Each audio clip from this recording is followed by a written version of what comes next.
On this day of remembrance in the Netherlands, Canada and some of its oldest soldiers who gave the Dutch back their freedom were singled out for gratitude. We are deeply moved that so many veterans are present as well. The Canadian War Cemetery in Holton is the final resting place for nearly 1,400 Commonwealth soldiers, mostly Canadians, who were killed in the final months of the Second World War as their units drove out Hitler's troops.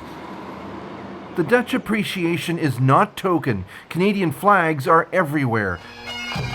And at Saturday's parade in nearby Apeldoorn, thousands came out to personally thank the Canadian vets who are able to return 80 years later. Thank you for being here.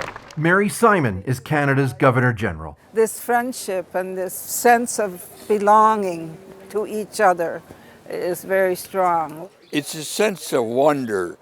102-year-old George Brewster from Duncan, BC, flew Spitfires over occupied Europe and the Netherlands. You meet people and realize how gracious and how kind and how they remember. And I think that remembrance is the thing that is etched in my mind. James enlisted with the Royal Canadian Engineers. More than anything, these commemorations are about keeping stories and memories alive.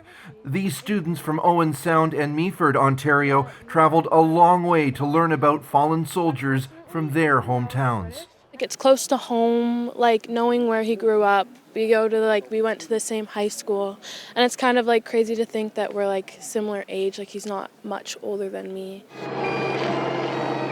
To conclude this solemn day, a helicopter dropped 15,000 poppies. Monday will be filled with happier celebrations of liberation. And Adrienne, children were a big part of this day. Not only did they rush to pick up all of those poppies that fell from the sky, they also each put a rose on the grave of a Canadian soldier and then said his name out loud so that he would not be forgotten. And Chris, I know we've talked about this, about how special it is to see the Canadian vets at 101, 104 being able to participate in these events. What's your sense of how they're holding up?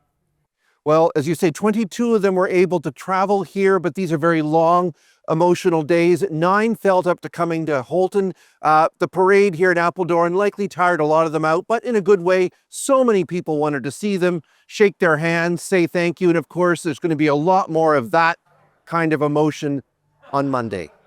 Adrienne. All right, Chris Brown in nearby Apeldoorn. Thanks, Chris.